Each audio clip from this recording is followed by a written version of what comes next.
Hey everyone, welcome back to Stuck in the Upside Down with Ellen Max. This is episode 3. So in this episode, in honor of Mother's Day that is coming up, we figured we would spotlight some badass moms of film. So just a definition of badass mom. I'm sure everyone kind of has in their mind their own idea of what that is. But to have like a definition of a badass mom, a strong willed, confident, resilient caregiver who unapologetically wow, I cannot talk today. Prioritizes her family's well being while balancing personal growth, work, managing the household, prioritizing self care, unapologetically parenting, which is like making decisions based on what's best for your children rather than social pressure. So, this badass mom also embraces her role as a tribe leader and handles high pressure situations with immense responsibilities, efficiency, and grit.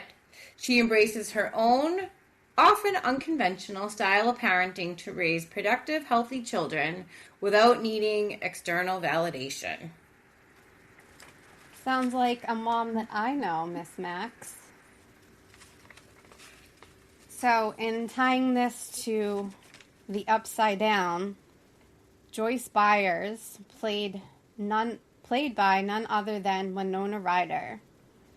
Her character is a low-income single mom with two, Will and Jonathan. She gets no support from her son's father. She's constantly struggling to make ends meet, constantly trying to find a job and stay employed and pay her bills, which I think we all can relate to.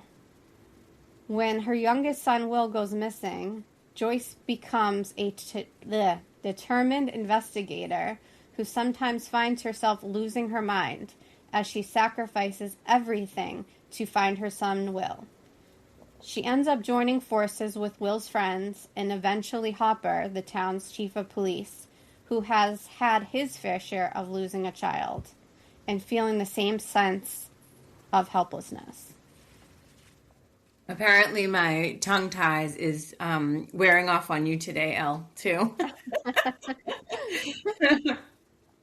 And yes, I think I can think of a few badass moms in my mind, famous and not famous. I think, Elle, you're a pretty badass mom, so I would think I'd put you under that category as well.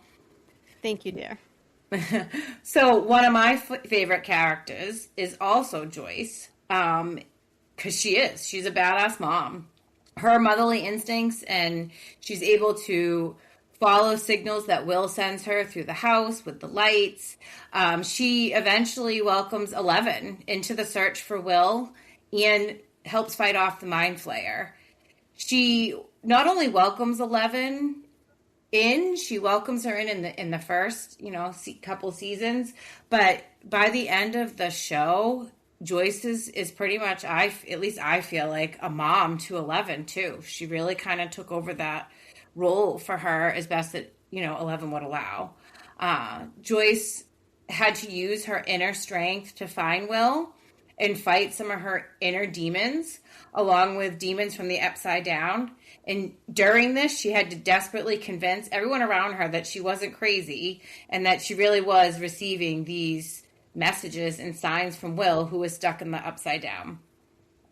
One of the great traits about Joyce that she shows throughout the entire show, which is part of our, badass mom definition, is her ability to never give up, fighting impossible battles with the Mind Flayer, with people, in her life, with Hopper sometimes even, until Will is finally rescued from the Upside Down.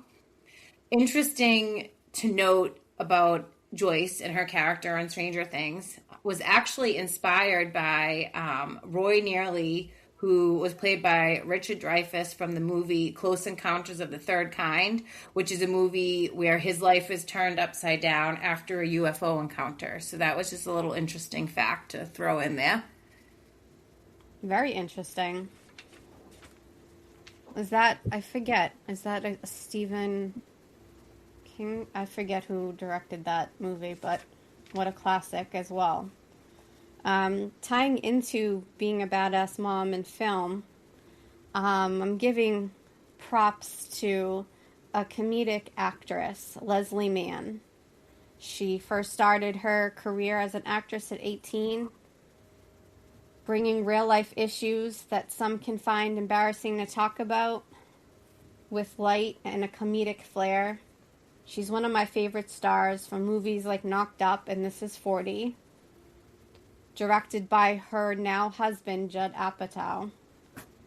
Also starring the couple's own daughters, Maud and Iris, making these issues, these real life issues, even more real and so hilarious.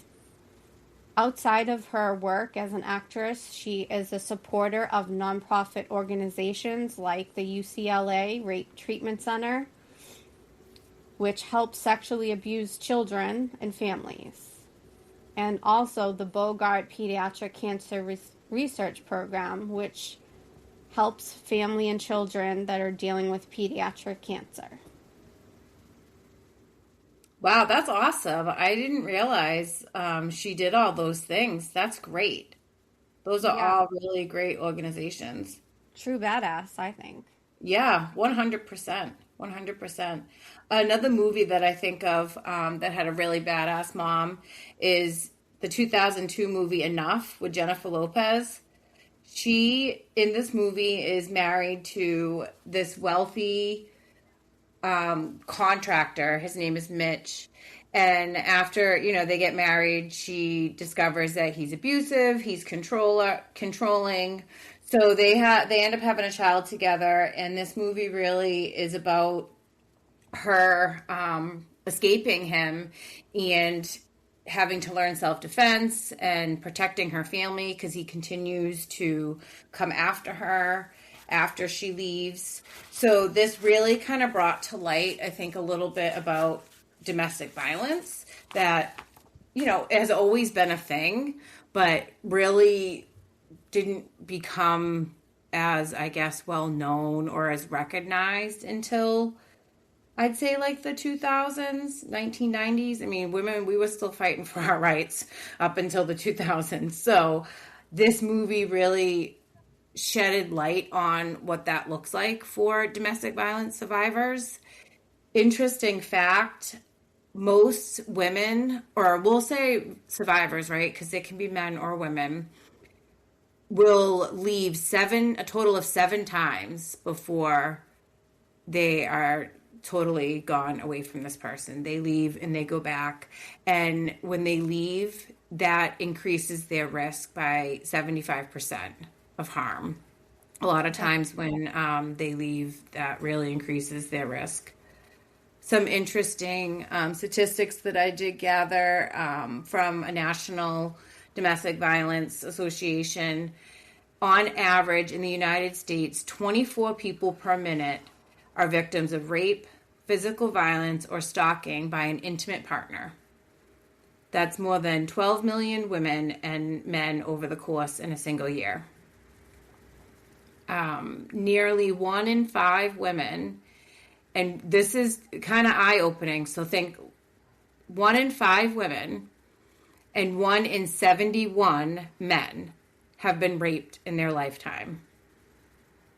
Just it's horrible for men or women, but to see the difference between how high it is for women is really disturbing. Also, according to this website as well, the National Domestic Violence, 1 in 10 high school students have experienced physical violence from a dating partner in the past year. So that's also very scary. Yeah, that is very scary, especially being a mom with a daughter. Yeah, absolutely. And I think too, that number is increasing when it comes to males too. I think, some of these younger girls, I've seen them, they can be violent too. Yeah.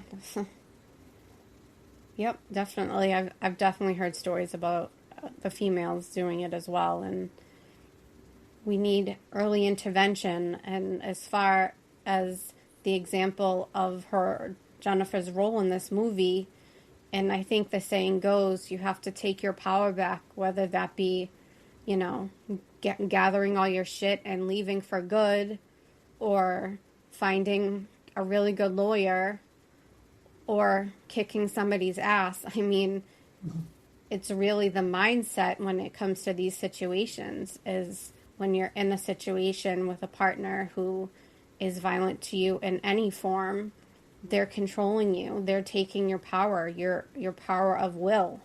So I definitely think that this is a very difficult and home-hitting topic for us that let's address in another episode, if that's all right. Yes, of course. We're talking about badass moms today. Yes, we are. And here is another for our list. Jennifer Gardner. I'm not sure who has seen this amazing series, The Last Thing That He Told Me, but I love the series. It just actually concluded season 2, I think.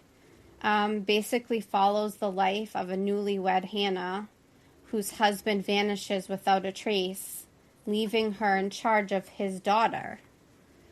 His daughter is a teenager who just came into a situation where she's spending time with Hannah. Her mom had passed away, so she has not been in the picture for a very long time. It's always just been her and her dad.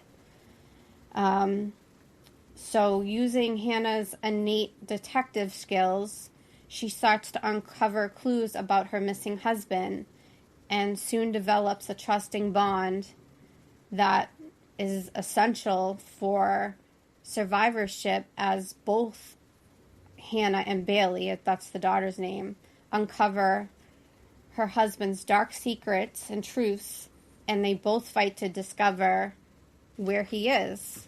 And it becomes a very, what's the word? When you're every move, like you're jumping to see who's around the corner. Very good so far with the 2 seasons. I can't wait for the next season. Outside of her role in this movie, Jennifer Gardner is a mom of 3, and based on some information I found, she is an advocate for early childhood education and is an ambassador for the program Save the Children. And she is also the co-founder of Once Upon a Farm, which is an organic baby food company, which I think is pretty badass, if I say so. Yeah, that definitely is really badass. I have never seen this series. I am going to have to check it out. It sounds really good, and I love Jennifer Gardner. She's a really good actress. Yeah, I love how when you watch a movie with her in it, you could see like 5 different personalities based on the movie. Like someone very charismatic and funny and lighthearted, and someone very serious and badassy. This is the badass mom you want to watch. Huh. Really? I'll definitely have to check that out. We'll have to I'll have to watch a little bit of it, and we'll have to talk about it again. Yeah, it's on Apple, and I like that it's a series, not a movie, because it's constantly evolving. That's probably why I haven't watched it. So I have Apple, but I never watch it. So I'm glad that you kind of brought that up, because I really need to just broaden my horizons and go on to like other streaming services. There's so many out there, and I have so many my own, but I always just watch the same things over and over again instead of like looking and trying to find something new. So I'm definitely going to have to check out this series, and I'm going to have to check out Apple TV. Yes, it is an awesome series on Apple. Another great actress that played a badass mom was Julia Roberts. And if anyone saw the 2002 film Erin Brockovich, which was based on a true story about a single mom who was struggling to make ends meet, She finds herself in a job that she isn't qualified for, but using her outspoken personality and unwillingness to quit, she becomes part of a case that changes her life and the lives of the clients that she is representing. She sacrifices everything to get justice for them. So rising from poverty, she becomes an activist, and they end up winning the settlement for 333 million, which is in one of the largest in U.S. history.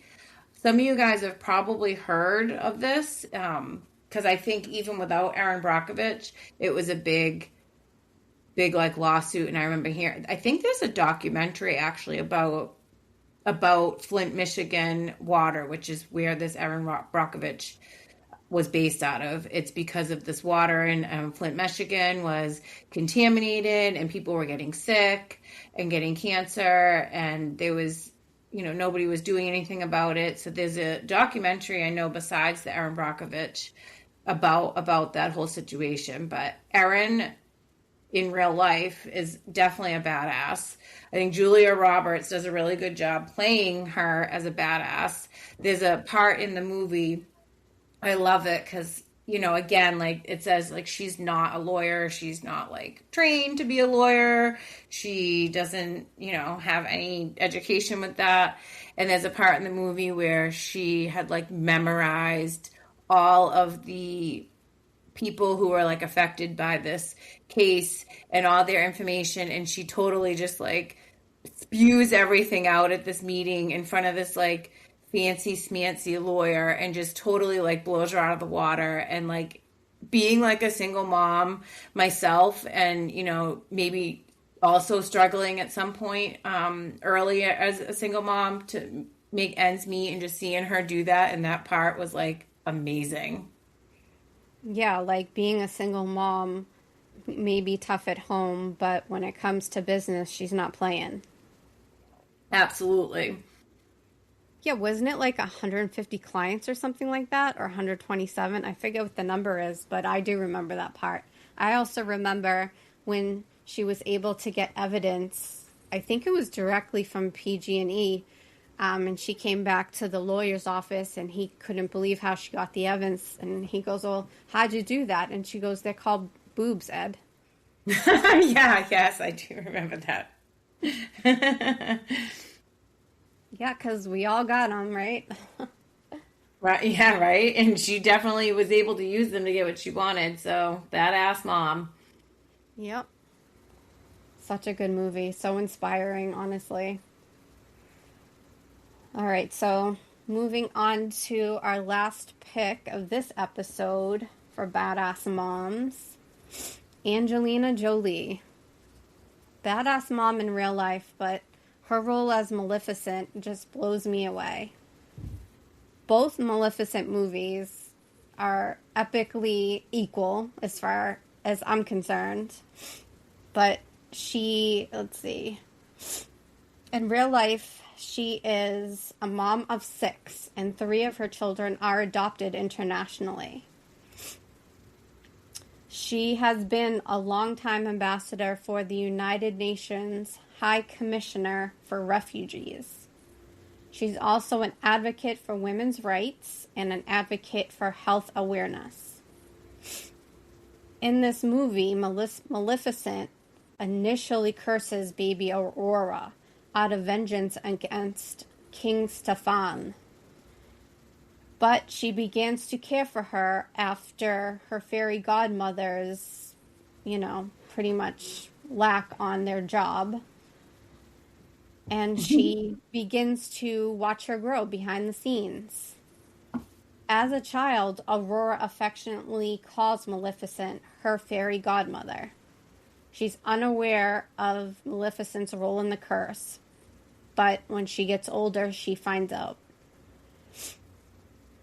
On, I think it's her 16th birthday or 18th birthday. I forget the story. It's 16th, yeah. 16th. When she pricks her finger on that spinning wheel and falls into a deep sleep because of the curse, we all thought that Prince Philip would save the day with a true love's kiss. But no, not Prince Philip. It was Maleficent's loving kiss to Aurora. that saves her out of this deep sleep. And at that moment we see what love was growing behind the scene for Maleficent for Aurora. And it became a maternal love that breaks the curse, proving the bond that the two of them have grown to be. This movie is just, I love it because, you know, when we're younger and we do things, there's always a second chance, right? And Maleficent got really hurt by King Stefan, and I kind of don't blame what she did against him. But as we watch Aurora grow, we start to understand that this was the fate for the two of them. And what is more badass to have those horns and those wings and to speak so profoundly and so eloquently and so dangerously as Maleficent does. It just, I don't know. That's just, like, for me, the picture of a badass. I love her character in general, just the Maleficent. It's so funny because I don't know that I saw this movie. Like, I've obviously know the story and I've seen Maleficent, and like my daughter used to watch, I can't remember I the know what name you're of talking it, but about. it has like the Maleficent's The daughter. daughter, yes. Yeah, I know it's what you're like the talking about. kids of the villains or whatever. I forget what it's called. Right? Yeah, I don't and know. your Like daughter never 10 years saw this ago. movie either. Well, the second one, until I showed it to No, her. so we're gonna have to watch it. But I just love that, like that character, like you said, like just in general, like Maleficent, and like this. Definitely have to watch like this version of it because I think you see so many different versions depending on like what movie it was and Disney and all that. I actually dressed up as Maleficent one year for Halloween, so it's funny that with the horns and everything. Nice. So it's funny that you brought that movie up. But Angelina Jolie is awesome. I really like her. She does so many things. Like again, like she, is successful and has all kinds of money, but she donates it and does a lot for like women's rights and, like you said, health awareness and all the things. I just really love like her drive to just want to like help people and adopting children and all the things. I just really, and she's a great actress too. Yeah, she's an awesome actress. This movie just kind of blows me away because it has that fantasy effect to it, but it also drives home the real life bonds that we can have with maybe not our real babies, but our fur babies or our lovers' babies or whatever the situation is. Like, it's obviously blood is not thicker than water, especially not in Maleficent's case. And I love the way she calls Aurora beastly. It's so cute. I love that you like put that connection together about like, like being a badass mom doesn't always have to be, like you said, your child. I think a stepmom or, like you said, fur babies for maybe people who don't have their own. So I love that you kind of put that spin on that because I think you're so right. It doesn't always have to be like your biological or, human baby to be a badass mom. Yeah.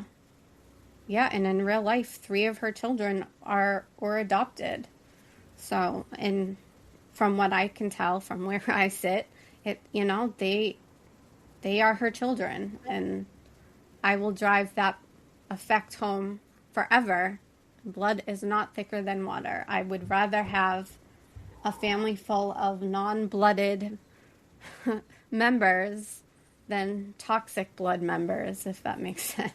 No, it definitely makes sense. I think as you get older, you kind of realize that too. Maybe when you're younger, you kind of focus more on that, like family, like blood, family. But as you get older, you realize that blood is not thicker than, water. That Yeah. sometimes, you you meet people that are your family that you're not blood related to. Right. Right. Yep. Maleficent and Aurora.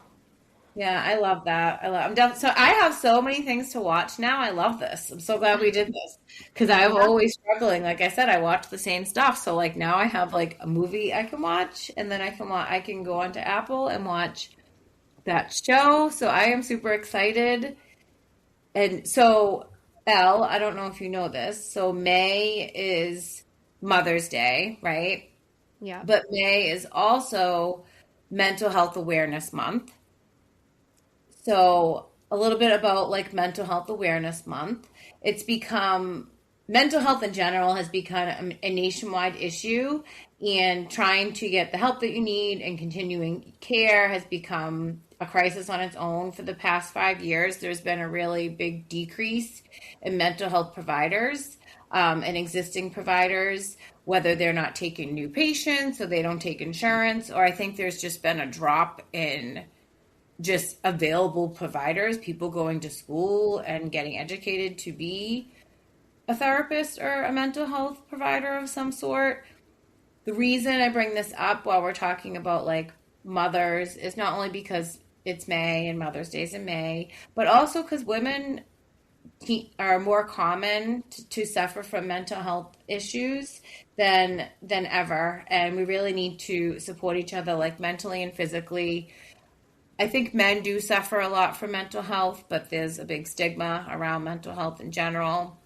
It sometimes can be easier for women to seek help, but I think it's super important, especially, being a badass mom. We talked a little bit about like self-care and what that looks like, and kind of thinking about that analogy of, you're on an airplane and, you put the mask on yourself before you put it on your child, right? You need to, in order to be a badass mom, you need to be able to take care of yourself.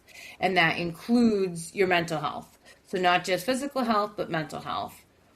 So I wanted to add just really quick.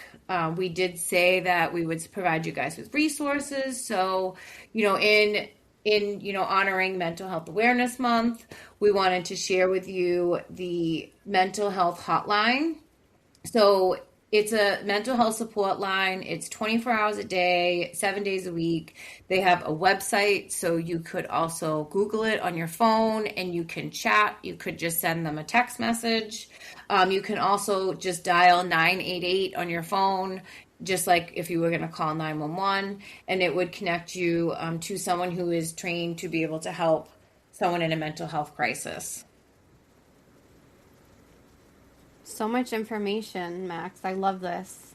It has caused such a stigma, I think now more than ever, because, what kind of mom would I be if I was breaking down inside or asking for help or seeking out help or having, a counselor or something like that. And I would say even more so for men. It's such a difficult topic for all of us. And being able to understand the differences between I'm at home and I'm not working right now and I'm doing the best to pay my bills, but I'm starting to have trouble getting out of bed, that is a mental health challenge. And on the other side of it, you have mental health disorders. So it's not that you have a mental health disorder just because you're feeling the ramifications of the economy, of the job market, of, people in your life passing away as they get older.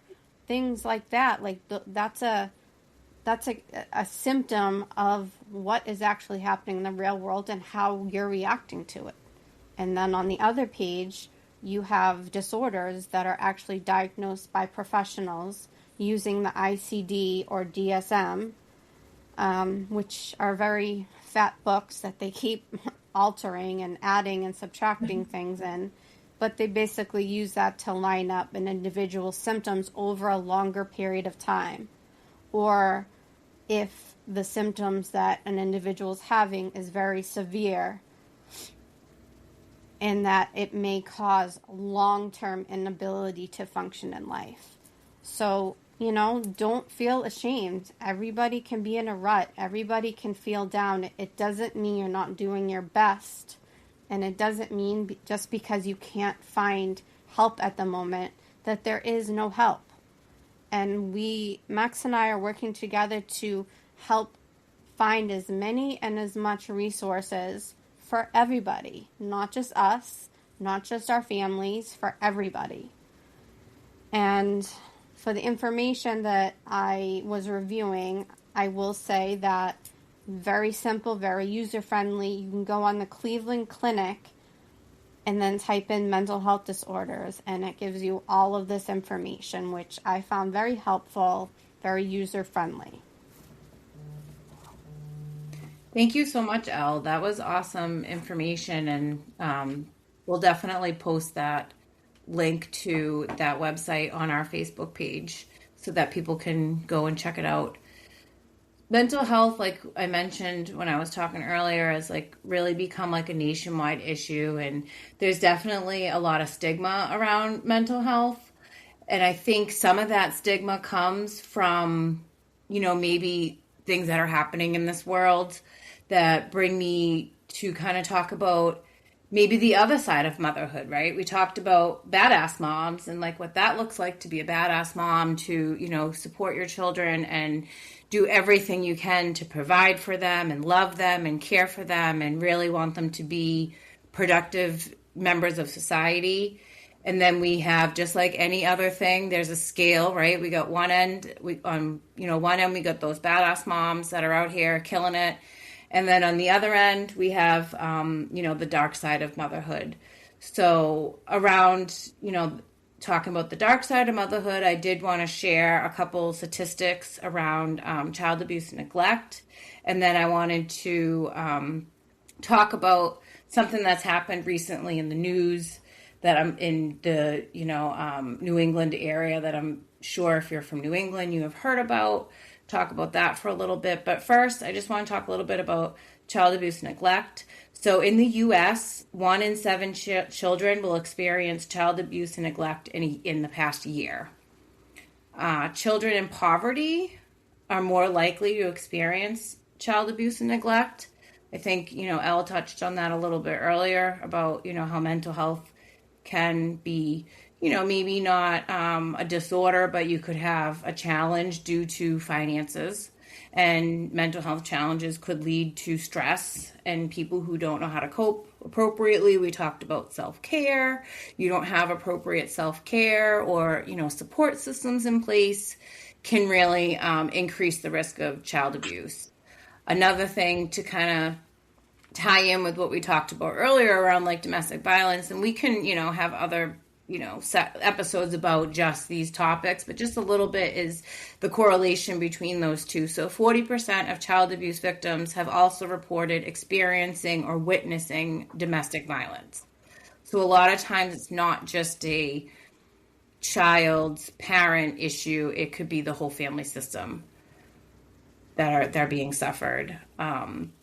Unfortunately, there are some cases where we'll talk about this more too later, where, I think mental health is being used as, an excuse for bad behavior. And that's not okay. You can have a mental health disorder. You can have challenges from that mental health disorder. There's help out there, and I think some people are overusing mental health as an excuse for bad behavior, which is not okay.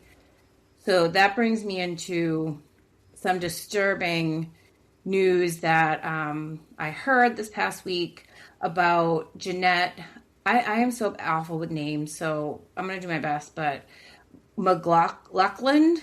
She is a 49-year-old mother from Wellesley, Massachusetts.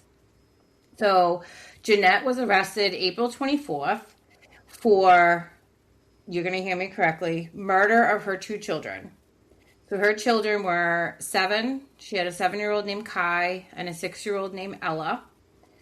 So basically what happened was Jeanette went to her aunt's house in Vermont. She had, cuts on her neck and on her, all over her. She was in distress. Told Jeanette told her aunt that she killed the children. She wanted the three of us to go to God together. So she, strangled the children. She tried to take her own life, was not successful. Put the children in her bed, and then went to her aunt's house. So her aunt alerted the police. Police went and did, welfare check. At that point, they did find the children deceased. They had been there for about 50 hours. They, guessed. A couple things to note.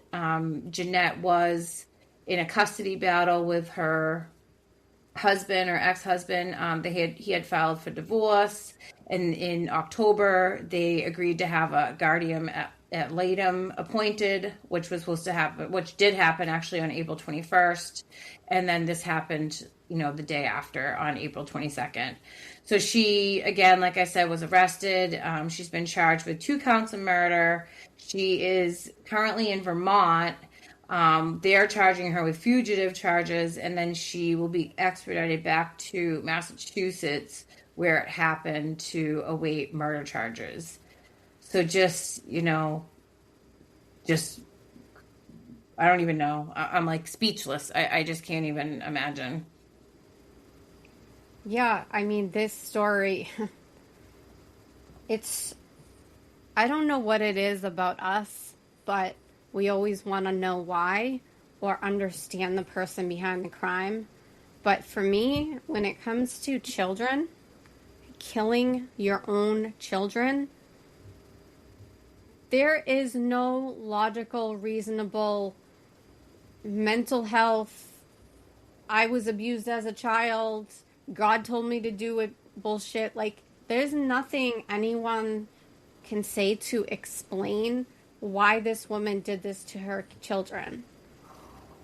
She strangled and left her 2 young, innocent children dead in her bed for 50 hours. I can't... Because why? Your husband is calling you out? Maybe she did have mental health issues. That's not the point. Maybe she thought her husband was doing something to the kids and she wanted to save them. Still not the point, because she killed them herself. All of these things in my mind are never gonna make any kind of sense in the way of empathy. If she told me what her reason was today, I would slap her in the face. Like, there's no reason to kill your children. If you have severe mental issues and you can't get help, why are you taking your children's life? You're in a custody battle with your husband. The judge awarded a guardian ad litem. That means there's something going on in this parent situation that somebody has to sit in the middle. It's not that the judge took her kids away from her and said, you can never see them again. Your husband's getting them. All the judge said is, we're going to have a guardian ad litem. That's the best course of action. Now, let's sit back and figure things out while the children aren't bearing witness to this. And it's not uncommon to have a guardian ad litem. Like, they do that very often in these cases, because that person is there to represent the children and like the best interest of the children. So like a lot of times in divorces and custody things, parents obviously feel very passionate and feel very strongly, and it can be really hard sometimes for them to try to see what's best for the children. So it's just interesting that it's not uncommon for this to happen. So again, like, her reaction clearly was, not a normal reaction, we'll say. Yeah, Next.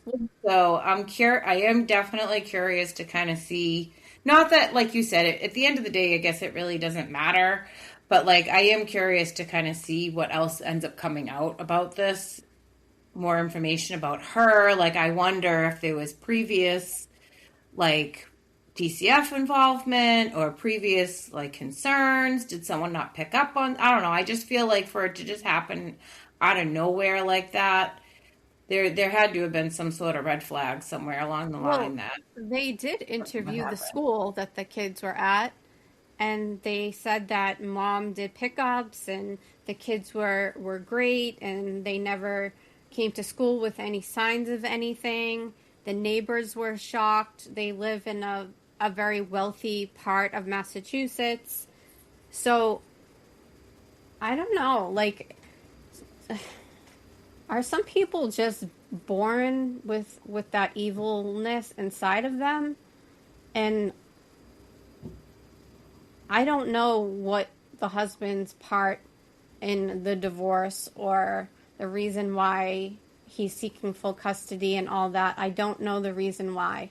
But at the end of the day, those children's lives were taken in a horrific way. I mean, Max, she didn't like give them a sleeping pill and overdose them. She strangled them. Yeah. Yeah, it's definitely it's just it is terrible. Terrible. It's just it's so hard to like you had said like to just try to grasp and like I don't think anyone can will ever understand. I really don't. Like I think as much as we try, I don't know if people are just innately evil or I don't know. It's just it's so hard to just grasp. Yeah. I, those kids are dead, and social media social media is just passing around all the labels to justify it. And to me, that's the flaw in the mental health system is they got a gigantic textbook of psychotic diagnoses for what?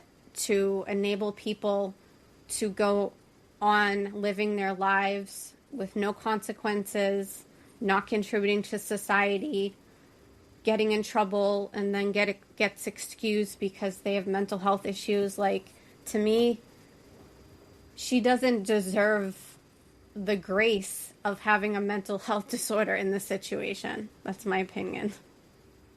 Yeah, I don't disagree that people take advantage. I do think that there are people that do suffer from mental health disorders and they do need medication and they do need treatments. That doesn't mean, again, that it's okay to go out and like I said earlier, it doesn't make it an excuse for bad behavior. I do think people overuse that mental health. And even if you do have mental health, again, that is not an excuse or a reason. There's a lot of people out there that have mental health disorders and mental health challenges, and they're not killing their children or harming other people. It's actually very uncommon for someone with a mental health disorder to harm others. It's usually more likely that they will harm themselves. Yes. So I think, again, I think it's very just thrown around and used as a way for people to, get, like you said, kind of like not have to take accountability for their actions. Yeah, Max, she should have put the mask on herself first. Yeah, absolutely. Sorry, this really bothers me. um, yeah, so we'll keep following this case. I don't like how much media attention it's getting right now because she doesn't deserve it. But I it is an and will be an interesting case to follow, and hopefully the father and those kids get justice.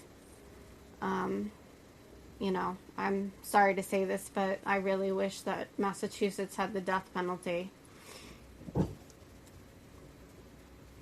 Yeah. But in I don't other know. Sometimes news, I think maybe that's what she wanted.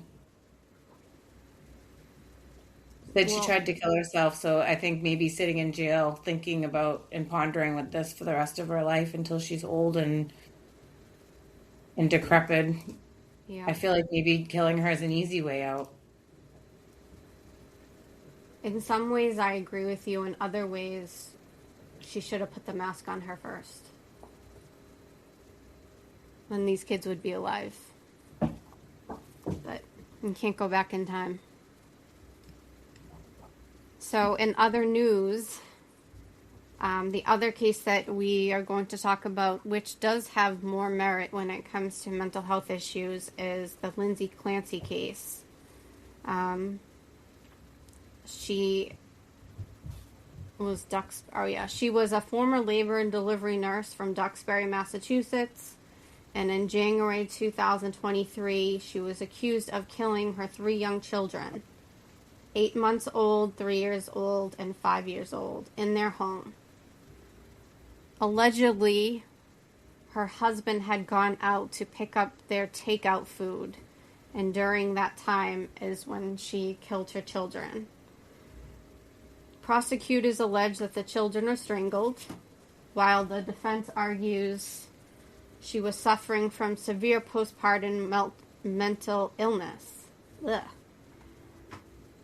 And this is a new diagnosis because most of us know about postpartum depression, but this is postpartum mental illness, which is postpartum psychosis. And 1 in every 1,000 will have this diagnosis. They basically lose a sense of reality, have hallucinations, sudden mood fluctuations, are jittery, high energy. Then they become very sluggish and more irritable. The brain becomes, highly stimulated and has extreme reactions to having the baby.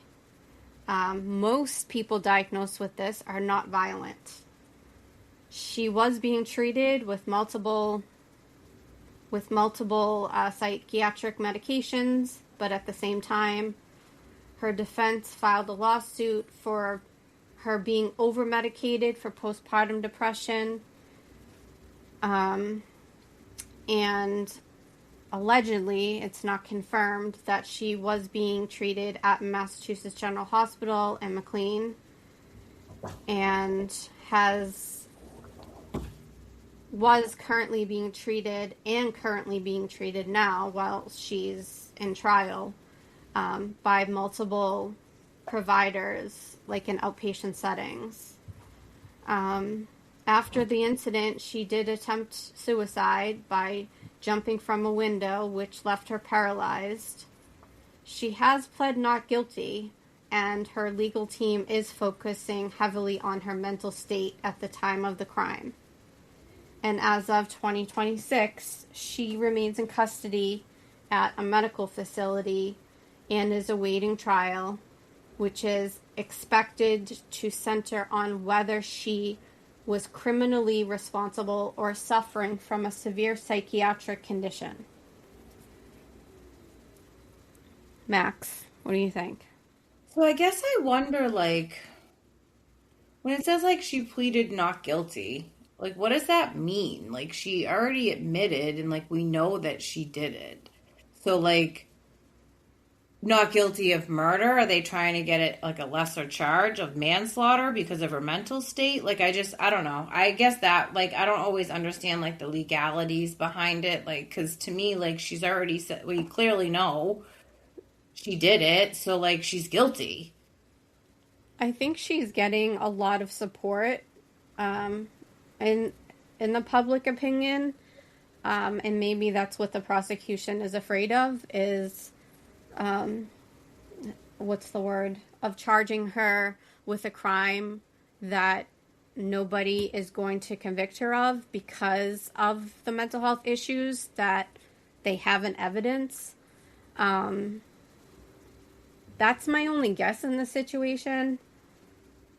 Yeah, it's just interesting. Like I said, I don't always understand that legal piece of it. Like, because, like, it's like, I know all this is, like, alleged, but, like, she's, we all know, like, what happened. I mean, I think there's a lot going on here. I think she definitely had some things going on. She could have very well had these diagnoses, but I don't think that takes away from the fact that she should not have been caring for those children at all. Yeah, I know. So, like, again, like, you can have mental health, right? You can have mental health challenges all those things, right? But does that mean that you're capable of parenting or being a caregiver to another human being or even an animal, right?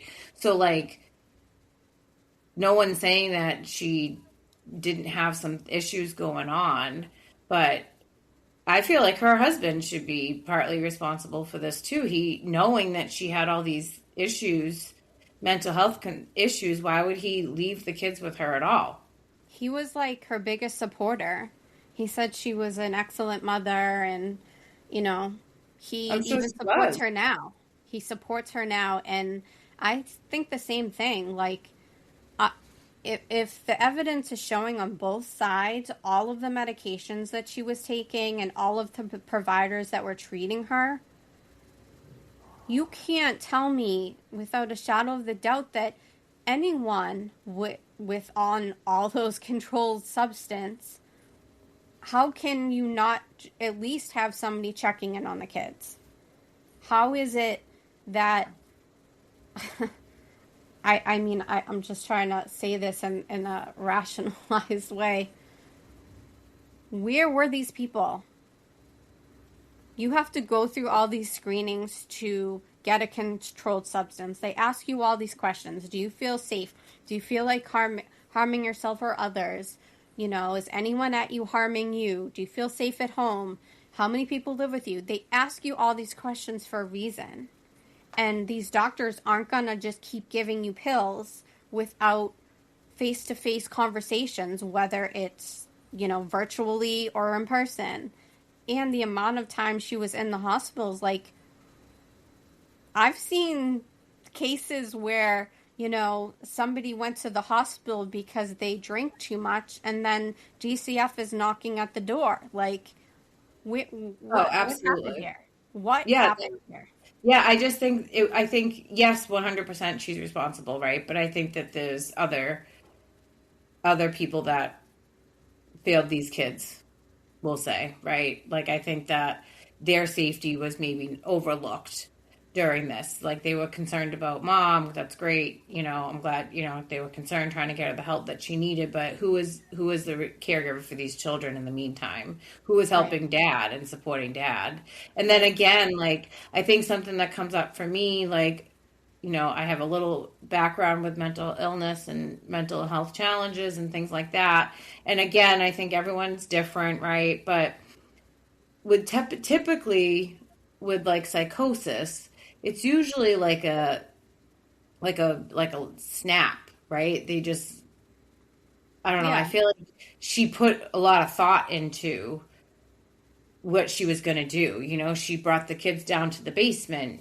She used the exercise things. Like she waited for the, dad to leave. And then she went, from the basement all the way upstairs to jump out the window. So, like, I just feel like there was a lot of planning for someone who was potentially in this psychotic state. Like, and I guess, again, I don't know what a psychotic state looks like, but I feel like your mind, it wouldn't be logical enough to be able to plan out something that would like be able to happen the way it did. Right. And she didn't just strangle one child, she strangled three. So that takes strategy in itself because you can't just feed one kid at a time. Yeah. So yeah, I think it's just again like just awful and just so awful and terrible and just again like trying to understand it is I don't think we'll ever understand how I don't understand how anyone could hurt a child at all in any capacity, never mind their own child and never mind strangling them of all things. Like that Matt, is just 8-month-year old, horrifying. 8 months. Come on. Uh, yeah, it's disgusting. So we gotta work on the mental health system. We need to make sure that if somebody is displaying, apparently she was voicing her concerns for safety. If that's the case, we need to start holding other people accountable. But please, if you're listening, don't use this case as a means to not hold her accountable for her actions. From a mental health side, use this case to look at what could we do better? What should we be doing? How can we improve the mental health community for all of us, not just someone like this?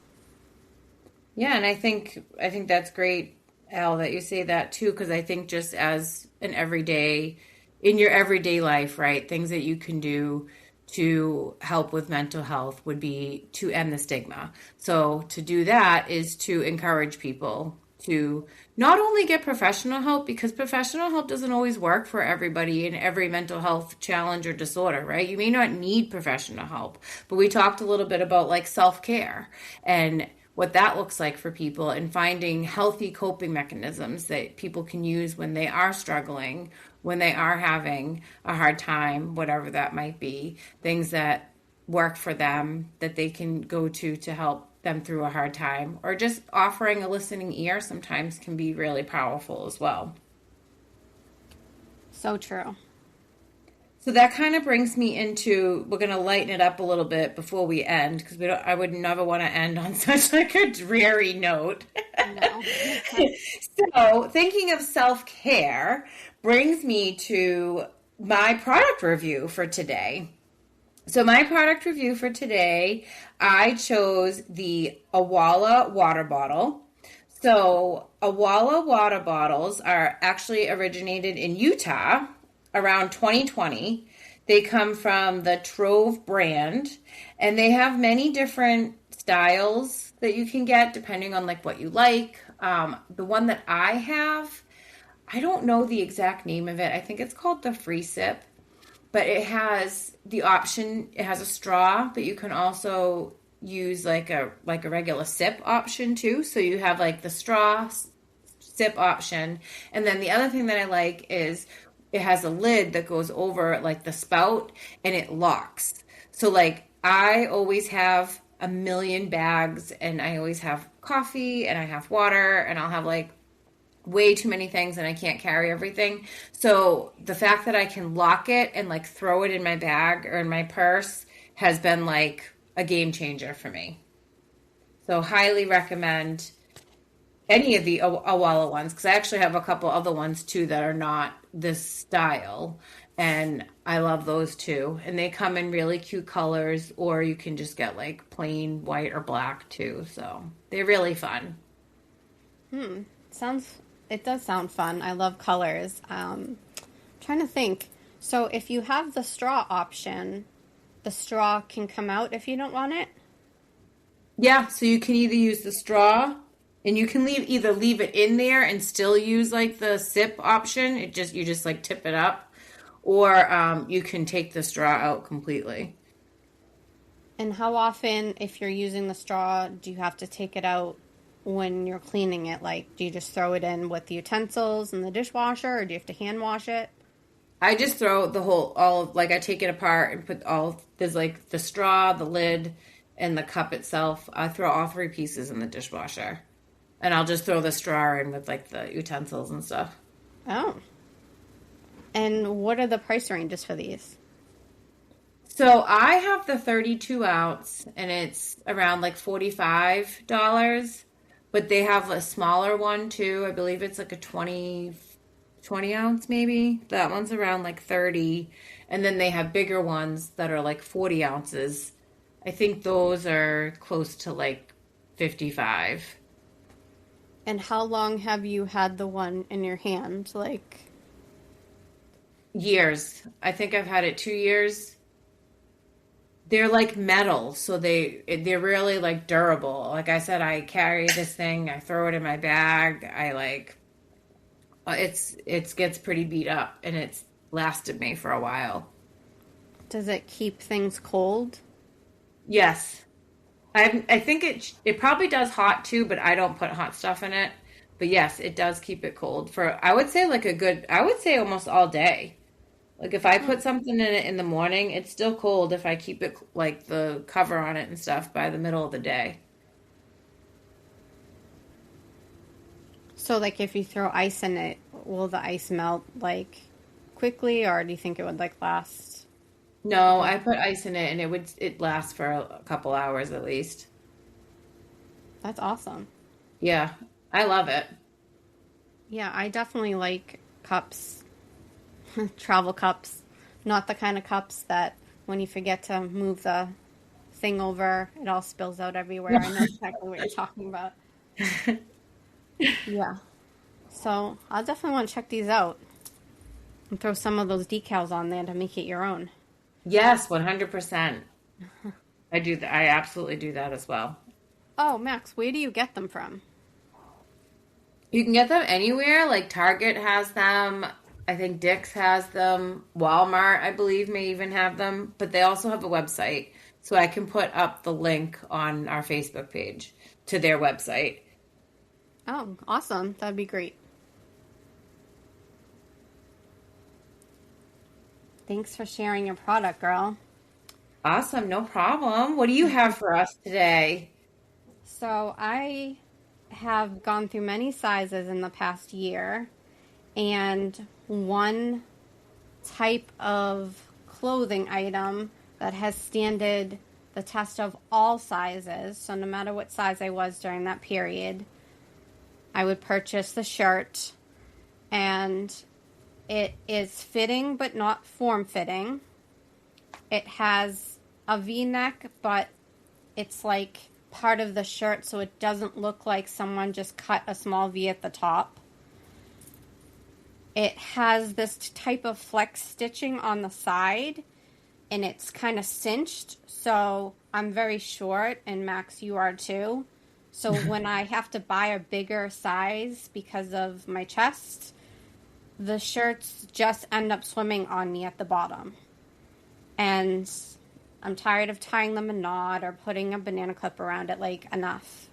These shirts cinch up on the sides.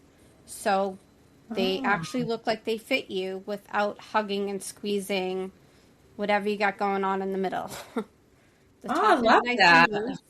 They're so flattering. They have the best colors. I'm such a color person. I'm so tired of like black, white, and gray stuff. Love all the colors. Prices range depending on like the Amazon deal of the day, you know, between 11 and like $26. I definitely have found all the colors that I wanted for like $11 or $12 at a point in time, you know, when Amazon sometimes different colors are different prices. The brand company, and I don't really know how to say it, but it's Wiholl,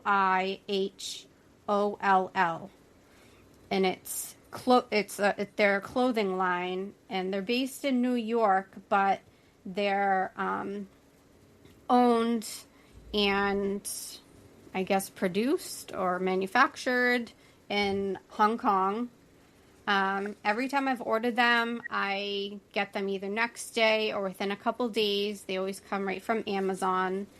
I've noticed that there have been some social media posts about other companies selling them, and I've noticed they are the exact same shirt. So I always look at the what the shirt is made out of, and even though I'm more of a cotton person, these have more of a polyester to it, but they're lightweight enough that you can wear them in the summer, and they're heavy enough that, you know, they fit you without like blowing the girls everywhere. So I love them. I think everyone should check them out. Again, they're right on Facebook. They do make other clothes, but really nothing that I was interested in. I kind of wish they had this style with the cinching on the sides in tank top, but they don't. But still, I probably have 11 of these, and I absolutely love them.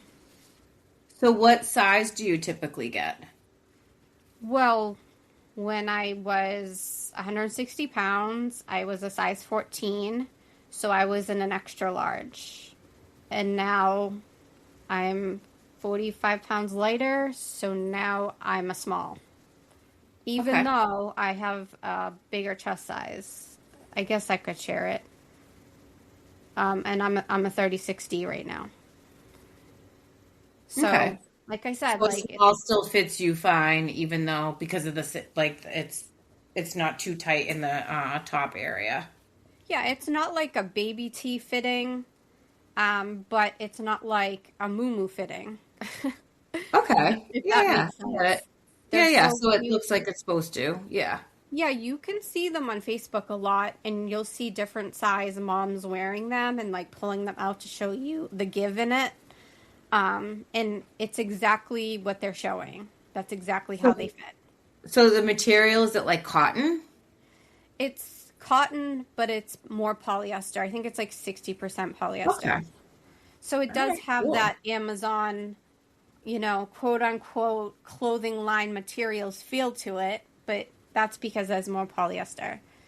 And I Okay. have found several items on Amazon that I'll bring later, of clothing items that do have more polyester than cotton, but they don't shrink. The material doesn't fray. The stitching doesn't come out. They're just really cute and they look really nice and they're comfy on. And, because we're moms now, Max, we have to be wearing a little more grown up clothes and not shirts that, accentuate our belly buttons. This shirt fits nice. I love that because I'm always looking for new stuff because it's hard to find like I don't want to look like grandma, but I Yeah. also don't want to look like a 20-year-old. Like it's really hard to find like really good things that are like kind of in between, like you said. So I love that. And you answered my question. I was going to ask like how it washed and like I know I don't dry some of my stuff. Certain things I won't dry. So like if you dried it and it like dries okay. Yeah, I don't separate it at all. Am I like the only person that does that? Like certain things I don't dry. Like I probably could. Like the label says I could, but like I don't know if You're it's something anal. just like a habit or what. But like I like work pants, like pants, dressy pants, and like shirts. I always line dry them. Yeah, that's just your personality. Mine is just something that I can wear with sweatpants and I'm good to go. Well, I don't choose to dress like that for work. If I could wear sweatpants and leggings every day, it would be amazing. But I don't know. I'll have to try to break out of my comfort zone and dry something someday. If it shrinks, I'm gonna like cry. Well, I also think that's the good thing about these shirts because you can wear them with sweatpants or you can wear them dressed up. So I like that about them as well. Perfect. I'll definitely have to check them out. And I'm looking forward to some more of your reviews on the clothes because I don't buy things from Amazon very often. I'll buy things online other places, but for some reason I just haven't bought a lot of things from Amazon. So I'm curious to kind of see what your finds are from there. Yeah, it's been really hard with clothes, especially since the dramatic loss of weight and sizes. I used to love Kohl's. I can't stand them. The clothes never fit. They never have what I'm looking for. Everything has to be bought online. Then you have to stand in that crazy return line, which I hate. Um, I like American Eagle because of their pants, but now all their pants are coming out to be like wide leg and baggy. No, I don't want to walk around looking like a clown or like we did. I don't know what era was it in the 90s when we all wore baggy pants that would fall down. Yeah, I Um, think that some of those styles are coming back now. yeah, and I don't like cropped. Like I just want to put a shirt on. Like I don't want to I I feel don't get that. it. I feel that. Like I wanted to cover my boobs, thank you very much. Like it's ridiculous. So I've had such a hard time, but at least with Amazon, it's no fuss, no muss. Did I say that right? No muss, no fuss. Yeah, yeah, yeah. So I just keep trying things, and when I find something that fits, I stick with that brand, and I buy a couple of them. And like I said, this is the one of the items that have stood the test of all the sizes that I went through this past year. Yeah, I'll definitely have to check it out because same with you. Like I had some significant weight loss over the past couple years. So I used to shop at like Torrid and like Lane Bryant, and now I don't even fit into their smallest size. So it was like really weird to try to find other places shop. So I do shop at Kohl's, but I do shop a lot online, like you said. And then, Yeah. yes, their lines are terrible when you have to return something, or I'll do their like self pickup. And like sometimes I just don't feel like going in there. Yeah. So yeah, I should probably do that and just order some stuff from Amazon and just try it on and return it Yeah. because you are right. Amazon does good returns. Yeah, and it's not like I'm buying things to return them. If I find something I like, I'm going to buy like several more of those items. So, I haven't had much luck with pants, but I did find some fold over leggings because I can't have anything hugging my belly. So it's nice because they fold over at the top. I did hit, good there because before I was like getting them from Victoria's Secret, and they're small in one brand, in one style, is a large in another, and I was just so sick and tired of that mess. Yeah, pants are hard because we're short. I have a hard time finding pants that even like petite sometimes are too long, or like any regular that are not petite are too Yeah, long, or like you yeah, said, they're like I don't know, the waist is different. So yeah, I struggle with pants too because they're always too long for me. yes, yeah. So I definitely would say, at least for jeans, I like American Eagle because, again, going from the 14 to the size I'm in now, every time I bought that style, it fits perfectly. So yeah, I'll continue to bring these up, and I can always slip you a cheat sheet, Max, on the Yeah, side. perfect. Perfect. Sounds good. Well, thank you everyone for coming tonight and listening to us or today. And next week is Mother's Day. So we may or may not record. We haven't really decided yet. So we might have a recording for you. If not, we will definitely have one for the week after. So just a little quote to end our episode today. So some days we just have to push ourselves through, pulling strength from wherever we can and being brave enough to do it. Find strength when you are weak. Find courage when you are scared. Have hope when it seems like there's none. Thanks so much, Max, and everyone. May the fourth be with you.